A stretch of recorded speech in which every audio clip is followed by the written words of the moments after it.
Welcome to A Healthy Bite. You're one nibble closer to a more satisfying way of life, a healthier you, and bite-sized bits of healthy motivation. Now let's dig in on the dish with Rebecca Huff.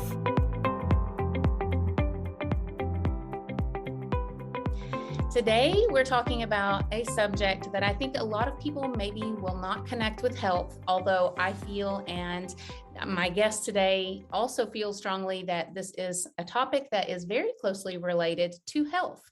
And my guest is David Matthews. David has a website. It is called sparkoflife.org. He teaches people how to grieve. And we're going to talk a little bit about how grief is related to health. But first, David, can you tell us a little bit about yourself and how you got started in this? Sure. My wife and I, Debbie, I'm sorry she's not here today, but we started Spark of Life in 2009 officially after the death of our grandson. We had been, with our talents and our gifts and our background and experience, we decided to try to do something for those who are grieving, because we were grieving deeply. Our son and his wife were, of course, shattered. And we had worked with grievers on and off in various ways over the years, the last 40 years. And so we started Spark of Life, a nonprofit organization whose mission statement or purpose is very simple. We exist to walk beside those who are grieving, and our mission is to give hope that the life can never be the same after loss.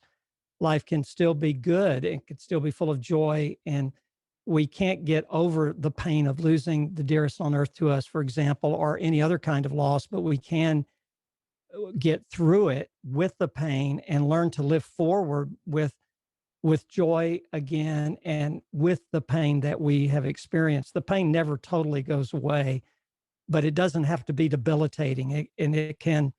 We can really manage it and grieve in a healthy way. And so we've been pleased and honored we do 3.5-day retreats all over the country. We've done 110 3.5-day retreats. We've done a few retreats online because of the COVID thing. And now we're able to reach people all over the world. And it's just an honor to walk beside people. And you talked about health. Eating is a big deal with health. And grievers have this huge thing about eating, either one way or the other. But as far as a healthy outlook, it's so important to a healthy lifestyle. And I know you know that, you get that. And so we've been doing retreats since 2009. We have a grief online course. If somebody doesn't want to be in a small group, like our retreats are all small groups, anywhere from 6 to 18 people, and both online and and in-person retreats. And we also do an online course where somebody can do it privately, one-on-one, with coaching with grief recovery specialists. And we do a lot of YouTube videos and things online, because everybody can't travel to an in-person retreat. We've had people from 5 or 6 different countries, 46 states in the United States, but it costs money to travel to retreats. So we want to make it affordable to a lot of people. But that's basically what we do. We walk beside those who are hurting and grieving, both death losses and non-death losses. Right. That was my next question, actually, as I was going to ask you. So maybe someone's listening and they're like, I haven't lost anyone, but I'm grieving something else. What are some of the other ways that maybe people don't even recognize that they need to grieve a loss, but what are some of the other losses that you help people through? That's a great question. In fact, it's on my notes as number one, really, what is grief? And we do about 2 definitions of grief that really guide us. One is grief is natural and normal. It's a natural response for people who have undergone loss, both death losses and non-death losses. And the second definition really opened my eyes when we started this, and our research on grief is that grief is also conflicting feelings caused by a change of or an end to a familiar pattern of behavior. So that opens up the doorway to a lot of other losses. And you've already mentioned this in your introduction, that oftentimes we experience grief and we don't even recognize it as loss. We don't recognize what we're going through is a loss situation. It's a grief situation. Have you ever changed the way you eat, for example? My wife and I became vegans back in 2011, and I'm telling you, that's a loss of the familiar pattern of behavior.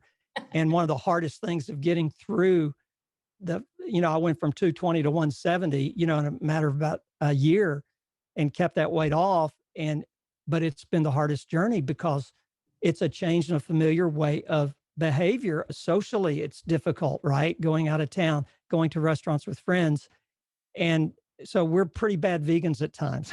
You know, we fail a lot, but that's basically our new way of eating.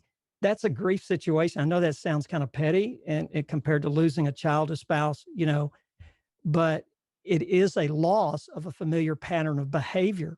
And so oftentimes people don't know what's wrong with them. They think something is wrong with them because maybe they've changed jobs or their kids have grown up and left the house. And I was telling you earlier about, you know, comfort food is a big deal with grievers. I mean, it's just a huge deal, but it's such a big part of our health, right? And so when our minds are so broken, our hearts are broken, our minds feel broken in a grief situation, but it's so many different situations of life.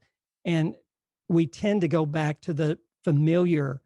So, you know, when I get depressed or I get down, and it might be because of loss, personal loss, I want to go back to the familiar that makes me feel good for a little while, but in the long run, it makes me feel worse, right? It's not a healthy way to eat. In other words, if I only ate comfort food all the time, for example, or did those things that give me temporary peace and comfort, and it could be activities that are not good for me. It could be drinking too much. It could be eating the wrong kinds of food. It really hinders me in how I deal with losses that come in many different shapes and sizes. So I think it's a great question. I think there's a lot of different things that people do need to actually go through a grieving process. And you named a few of them, like empty nests. That's one. Yeah. I think a lot of people try to kind of just get through that. Maybe they don't realize that there's a grieving process with maybe you've had Right. in your home for 25, 30 years, and now suddenly they're all gone, or a divorce even. I'm sure there's a lot of reasons that people might need to grieve. But what I want to ask you is, why is it unhealthy not to allow yourself to grieve? We have two biggest principles that we try to get across on Thursday night at our retreats when we do in-person or online retreats. It is, we're not here to fix you because we don't think you need fixing. You need to grieve. And the people that we see, and most people do not grieve, I would say in the healthiest way that they can. And I was one of those. I still struggle with that. I still grieve losses that propelled us to start Spark and other losses that have come since. And the deal about giving myself permission to grieve and not think something is wrong with me is a huge deal. Mm-hmm. If I think I'm weak because I grieve, if, most of us have some kind of faith or no faith background, but a lot of people we deal with, what's wrong with my faith? No matter what your faith is, I should be stronger. And we always say, no, that's a bad thinking, because thinking that I'm weak because I'm grieving makes me stuff down my feelings, my emotions. You talk about being unhealthy physically for somebody. It's when I stuff those emotions. And so the important thing is to give myself permission to grieve, and I don't need fixing. There's not something, quote, wrong with me. I have a broken heart, not a broken brain. And my brain feels broken. So people say, and friends don't help here, right? For the most part, friends try to help too much. So they say, if you just had more faith, for example, you wouldn't feel so bad. Wrong, right? I can tell you a lot of faith people who are strong in their particular faith, but they grieve deeply. And grieving does not mean there's something wrong with you. So instead of trying to stop the grief from overtaking me, I let it come. And the old metaphor of the waves is, it's old, it's almost trite, but it's so true. We went to Hawaii a couple of years ago. So we're on this beach in Hawaii, the condos overlooking the ocean, and we get up every morning, and there are times during the day when the waves, and we're on the third floor of this condo right on the beach, and the waves get so big at times that the splash of hitting the rocks, we can feel the water all the way up in the third floor. They're so big. And then there are times when in the afternoon, the waves are just no waves at all, very calm. And then the waves would come. And we love that metaphor about the waves in grief. When the waves of grief come, sometimes they're tidal waves, sometimes they're tsunamis, sometimes they're little waves that are manageable. But when the big waves come, if we try to hold off the wave, So I turn and I face the wave and I say, I'm not going there. Maybe because I've assumed I'm weak if I grieve, and it might be 5 years after a loss, and it might be a non-death loss that we talked about. So I try to hold it off. What it does, it can hurt me physically. That wave will hurt me. But if I turn and let the wave carry me to the shore, that's how we should do grief. When grief hits us, when I want to cry, when I want to just scream, when I want to throw rocks at trees, when I get mad at my God, whatever, however you deal with it, instead of trying to stop it, I allow it to come in a safe environment, of course, right? I let it come and I let myself be carried to the shore with the big wave of grief. I'll spit up water. I'll have sand in my nostrils, right? I'll maybe be bruised, but I'll be alive. I'll be on that shore. And then I get up and I live again. And so the permission to grieve, that's why it's important to define loss and grief. Grief is grieving over any kind of loss. And so permission to grieve is a big deal. And for my health, for my well-being, for my whole mind, body, soul, spirit.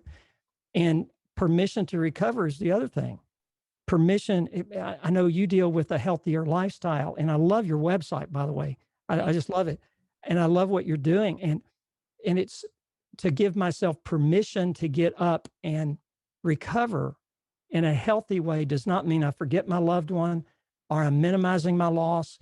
It's a combination of permission to grieve deeply and permission to recover. And recovery is a decision I make, not an emotion I have to feel. I very rarely feel when I'm in the throes of grief to get up and tell a joke and go to a ball game or go out dancing with my wife or whatever. But it's not about your emotions. If I give myself to have those emotions, but choose to get up, wash my face, and live forward with my pain, just that mental act of choosing to do that. And I own my own recovery. Nobody else does. So you can't tell me how to grieve. If I ask your opinion, you can give me some pointers that has helped you, right? But that's what we do at Spark of Life. We try to help people grieve in a healthy way. And our goal is to give hope, right? It's to give hope. You can choose to recover. And it's not a pleasant journey. It's messy. Yeah. You don't always feel good. I think a lot of people maybe, and I don't want to stereotype or anything, but I think a lot of men maybe do feel like expressing their emotions and allowing the grief process to happen maybe isn't macho or whatever. So I think that might get in the way of some people. However, I also feel like, it's not a subject they teach in school, how to grieve. And you don't know that you're unprepared for letting go of something or the loss of something. You don't realize that you aren't prepared for it until you're in the midst of it, till you're already neck deep in water. For example, a lot of people come to my website, they've read my story. I wrote kind of my sister's story. She passed away from ovarian cancer. And I mean, you don't know how to grieve that. You don't know what that process is like until you're in it. You're probably doing some bad habits. Like for me, I binge watched Korean dramas for an entire summer because when I was watching it, it took me away from the thought that she wasn't there. Right. And so I think, when we go through this grief process, we don't know that we're doing it. I don't want to say doing it wrong, but maybe practicing some unhealthy habits. And we also don't know really where to go to learn healthier habits for grief. So can you tell us a little bit about how to recognize where you're at in there and if it's creating unhealthy habits? Right. I think you just kind of shared maybe accidentally the reason or how they can recognize that. If how I'm grieving is destroying or hurting other important relationships that I want to keep. We're not talking about toxic relationships that I need to get rid of, right? We're talking about relationships that you want to keep. If how you're grieving, and I'm not talking about in the initial phase of, or whatever you want to call it, of deep, deep, deep grief, like you're in shock, for example. No, there's no rules, right? Except grief sucks, grief stinks. That's kind of the universal rule. It just stinks. Nobody likes it. And the other universal rule is grief is indicative of love. because you didn't grieve when our grandson died because you didn't know me, right? So when I grieve, it's because I love, right? And so if my grieving, if the way I'm conducting my life after loss, and again, there's an initial, and there's no time frames on this. You shouldn't just go 6 months or 12 months and then get up and be happy. That's kind of unrealistic and it's ridiculous. But when we have seen people who have lost other relationships they wanted to keep because they stayed stuck in what we call the pit of grief, they almost gave up being happy again. And usually that's tied to guilt. But in other words, I don't deserve to be happy. I don't deserve to go to a ball game. I don't deserve, my son died, for example, if my son died or my spouse died, I can never be happy again, that sort of things. And what happens is your response to loss becomes toxic to other relationships and toxic to your health. And so we've seen that. And giving myself permission to recover is a big deal. For example, we deal with a lot of suicide loss. So if somebody loses a son or a spouse or a loved one to suicide, they often feel guilty. Why didn't I call them more? Why wasn't I a better parent? It's my fault. All those emotions or thoughts are very common. And so what happens is they don't think they have the right to feel happy or to be happy or to even do those things that bring joy. Mhm. And obviously it's a process. But in the meantime, we had a woman who lost a son to suicide. She had another son. Well, we got very close to her. She wanted to help Spark of Life to raise money and all this stuff. And we really loved her. We still love her. Her husband has since left her. Her other son doesn't have anything to do with her because her whole life for like 10 years is centered on who she lost. And she's lost sight of who she has left, if that makes sense. And that's very toxic. Mhm. So you're in an unhealthy relationship or an unhealthy grief process when it's hurting all the other relationships on earth, or a lot of them that you want to keep and hold dear. Mhm. And you're being unhealthy. You're eating too much, you're not eating anything, right? Now, for a while, that's understandable. But there Mhm. comes a point when I've got to climb out of the pit of grief. And what we try to teach people is you never get out of the pit totally. You never talk. I mean, I cannot live as if Josiah never died. Okay. I can't live like that, but that's not holding me back from enjoying life again. And are there triggers that I go back down and visit the pit? Yeah, of course there are. That's giving myself permission to grieve deeply, even 10 years later or 15 years later. On non-death losses, what happens is often people don't understand they are in grief. And so they don't apply the principles we teach to their situation. They go to a therapist, and I'm not against therapy. We have 2 children who are therapists. I'm not against it. In fact, we're pro that. They go to a therapist and what's wrong with me dominates their thinking. And a good therapist, if they get the story, and I know many who've done this, say, I think maybe you're grieving, Mhm. right? So the symptoms you're having are consistent with deep grief. So Right. work on your grief, give yourself permission. You don't need to be fixed. Mhm. That's the number one thing in our retreats, in our online course, and all those things we offer, the resources we offer people is when you realize you don't need to be fixed, Mhm. most people that come to our retreats or come to our resources online think something's wrong with them because their friend says it's been a year, you need to get over it, or somebody says you just need to trust God and you wouldn't feel so bad.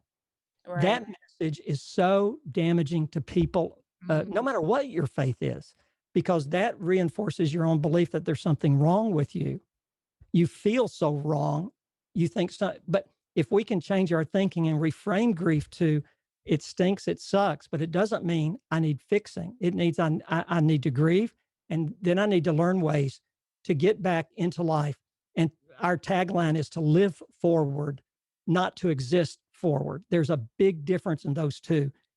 Living forward is living with purpose, meaning, yes, joy again, doing the things I enjoy, building other healthy relationships, eating right, eating in a healthy way, living in a healthy way.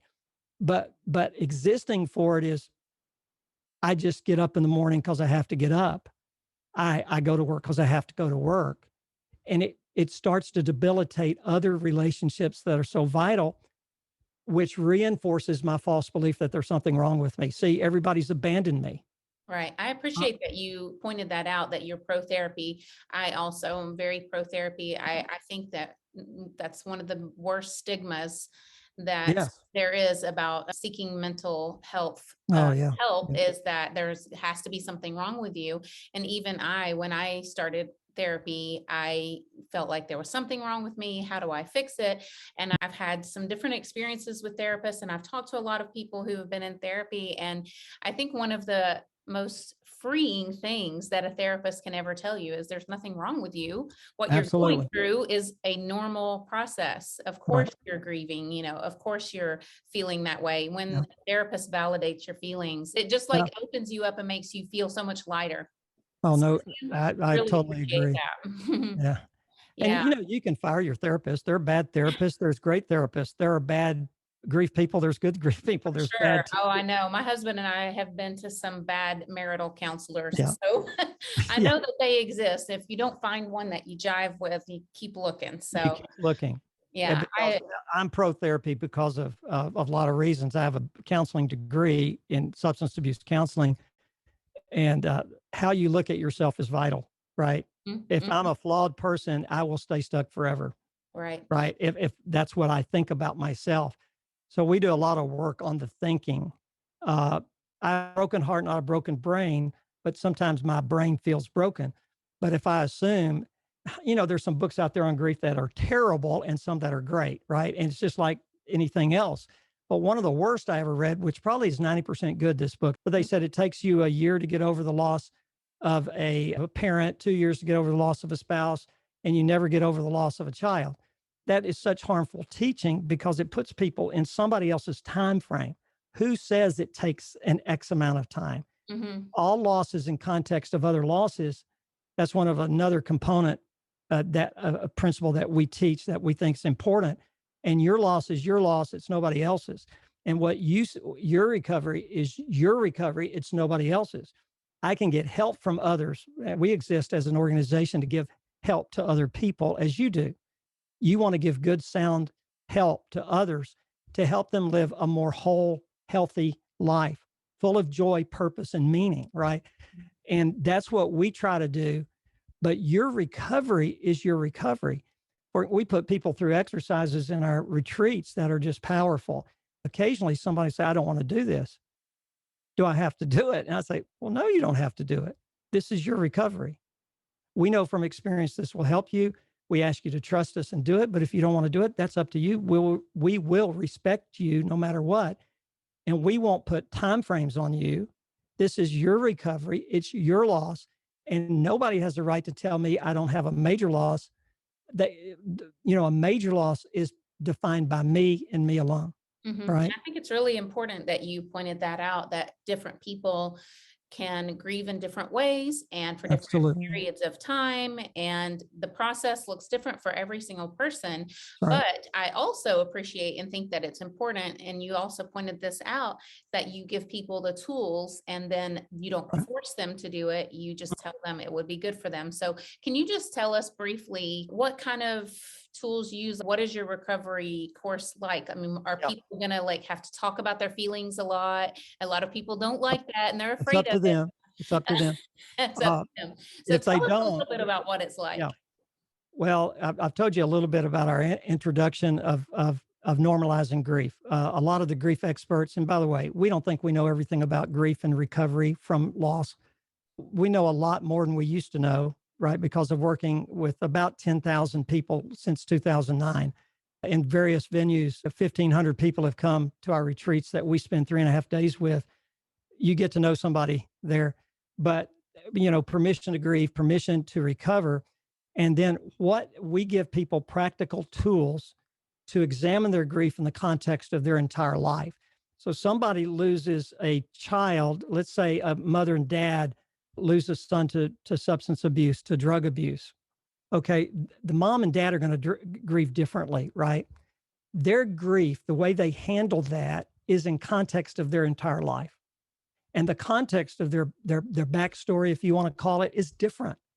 So if the mother had an alcoholic father that abandoned the family when she was 5 years old and never remembered her birthday and never came to her wedding and all that, the way she handles the grief of a son dying of substance abuse or chemical addiction is going to be colored by the past of her father leaving home when she was 5. Does that make sense? Yes. Okay. So it's in context. While the husband might have introduced his son maybe to alcohol when the son was 18 or 17 or 15. And maybe the father never had that background. Well, the father's going to respond differently. So according to his background, his previous losses, and she's going to respond differently. Plus they're male and female, right? And as you said, men tend to stuff more than women, but we've seen a lot of women stuff their feelings, but men tend to do it more. So the context, so we do what we call a loss journey, that you really go over all your losses. And again, it's your choice to do it. It's a very emotional thing to do. And we teach people practically how to do it. So the whole retreat is based upon, we accept you where you are. We don't care your background, your belief system, your God, whatever your faith brings to it is fine. So we have people from different faiths, people with no faith. Isn't it amazing how grief unites people? So, and then the dynamic of the group helps reaffirm we're all in this crap together, right? Why can't we love each other the way we are and help each other be better, right? Not judging each other. So we judge nobody at our retreats, and it's so cool to see them come together, but everybody grieves differently. So in their loss story, they then have the ability, it's real practical. They actually do it on a piece of paper, and then they share it with their small group. And we teach people how to listen to their fellow retreat participants. Never try to fix anybody. Never try to tell them they're doing something wrong. Accept them as they are, right? As they are. And when they share the story, your only response is, after they're through, would you like a hug? If you don't want a hug, say no. If you do want a hug, say yes. You don't try to fix them. So they validate. So let's say somebody comes in, they hate God. And now I have a faith background, but a lot of people come to our retreat and they come in, I hate God. I don't care who knows it. We say, well, you're welcome here. Come on in. Because those are our emotions, right? Those are feelings. And so we give people practical tools, and then the loss story goes to the relationship story, and the relationship story is on their biggest loss. And oftentimes it is a person. Sometimes they're alive, like divorced people. Sometimes they've been sexually abused as a child, and they work on that loss, like of their father or stepfather, uncle or mother. They do a relationship story on the person. And basically, people stay stuck in their grief because of incompletes, and the incompletes of, I resent the person who died, or I hurt the person who died. So I have resentments and regrets. And if I have an incomplete with somebody who has died, like my mother, when she died and we were doing retreats, Debbie, 6 months later, I thought everything was fine. She was 85. She said, you have incompletes with your mom. She hurt you a long time ago. You never talked to her about that, about how she hurt you. Why don't you do your work like you teach everybody else to do? That's why I love my wife, one of many reasons. So I had to go through the process with my mom because I had deep resentments toward my mom that had not been spoken of in 30 years, 40 years. So what is that process exactly? What is the process? Mm-hmm. I have to admit my resentments. I have to admit my regrets, what I did that hurt the relationship. She has to, I have to admit what she did that hurt the relationship. And then we have people write a completion letter that basically says, dear mom, I've been thinking about our relationship, and I just want you to know I really miss you, but I've got some things I have to say. First of all, mom, I apologize. So I apologize for what I did that hurt the relationship. Then I forgive what she did that hurt the relationship. And then I remember the good times. So we put people through that threefold process during the weekend with nothing but acceptance, love, great food if it's an in-person retreat, beautiful locations. If it's online retreat, the same dynamic happens, except we don't get to feed you really great food. Okay. Is it live when you do the courses online? Yeah. The online grief recovery we call it a retreat, but it is online. The course is not live, but you have 3 live coaching sessions with a grief recovery specialist to help you through those tough times, right? So we do have a coach that comes alongside you in the online course that you can take at your own pace. We want you to complete it in about a month because some people put off the hard stuff, right? And they don't want to get to the hard stuff. So we really encourage you to finish in a month. And you have live Zoom coaching with grief recovery specialists. They've all been trained by us. They've all experienced devastating loss. They've all been through our retreats many times. They know the material. They know not to judge. They know to accept everybody. And once I write that letter, the goodbye completion letter, I read it to my small group online. They would read it to their coach. If it's an online retreat, they read it to their small group. And when I tell my mom how much she hurt me when she got drunk every night during my growing up years, when all the things she said, and our last 20 years was great. She was a great mom. But I had that resentment. When I read that to my small group and they don't try to fix me and they accept me as I am, it validates me that I'm not crazy, that there's nothing wrong with me. Well, there's a lot wrong with me, but you know what I mean. But when I do that, and the people, the 2 or 3 guys in my small group, for example, they just say, would you like a hug? And I say, yeah, I'd like a hug. And they hug me. Maybe it's a virtual hug. It's validating that I'm okay. Mm-hmm. It's valid. And I've completed the incompletes. It's done. And all I can do is all I can do. And all I can do is enough. And so if I'm waiting for mom to come back and say, I'm sorry for me getting drunk every night, David, when you were in junior high and high school, see, I get emotional thinking about it, even though I've forgiven her for that. But if I'm waiting for her to apologize and she's dead, I'm going to wait a whole long time, right? Yeah. And I'll be stuck. I'll be stuck. Yeah. And so we teach people how to complete the incompletes. And they say, well, I need her to say, I'm sorry. I know you think you do, but you don't. You've done all you can do. You can't do anymore. Right. And this is something that I think a lot of people don't realize is that you can forgive someone else without their participation. Absolutely. If someone hurt you and they've passed away, you can still get through the forgiveness process, even without them participating. I mean, because a lot of times we have to forgive a toxic person that we can't be around anymore. That's exactly right. Holding on to unforgiveness, it poisons us, not them. Yeah. So and I think even all of it's really important. Yeah, it's a great point you made. What we say, a lot of our people they discover other losses that they didn't come to the retreat for, such as childhood sexual abuse has come out often, and often those people are alive. And so we spend about an hour and a half on forgiveness before they write that letter on Saturday afternoon. Spend a lot of time on what forgiveness is and what it's not. And by no means do you write this letter and give it to somebody on this earth if they're alive. It's not the purpose. It's not the purpose. Sometimes you don't need to reconcile. If somebody hurt you and they're toxic, you don't need to go back and try to make it right. Now, if you want to do that, that's fine. That's up to you. But don't think you have to in order to forgive them. No, and you don't have to. The forgiveness is for you. It's not for them. In the work we do, because we don't know everybody's background. I'm not going to say you need to go back and make it right. No, maybe you don't need to do that. Maybe, and only you can decide that, not me. Mm-hmm. If that makes sense. So yeah, for sure. This is a really important topic, and I so appreciate you coming to talk to us today about this. I think it's a life-changing thing to really go through the grieving process and do it in a way that helps you move forward, like you said. So if you are listening today and you need hope, just make sure to check out the website. It is sparkoflife.org, and you can find all of the information. Is there anything else that you'd like to add as far as where people would want to start on your website? Yeah, a lot of times the online stuff on something as deep and personal as what we're talking about, a lot of people might assume it's not powerful. But we know it is, because we were skeptical.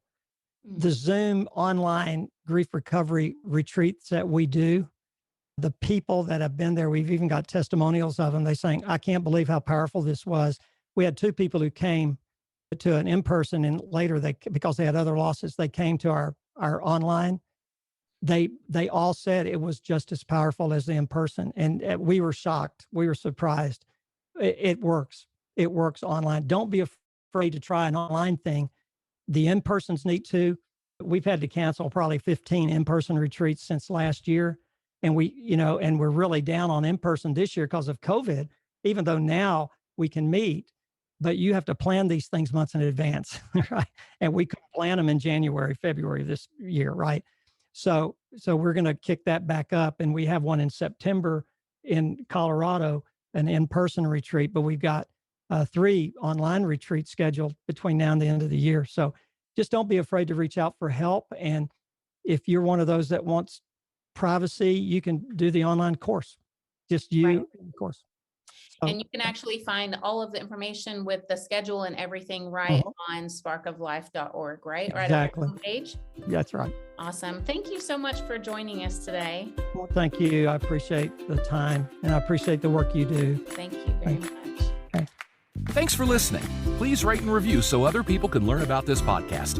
Find out more about sleep, hygiene, eating healthy, tasty recipes, zero waste lifestyle, and lots more on thatorganicmom.com. Help us spread the word. Be blessed and stay healthy.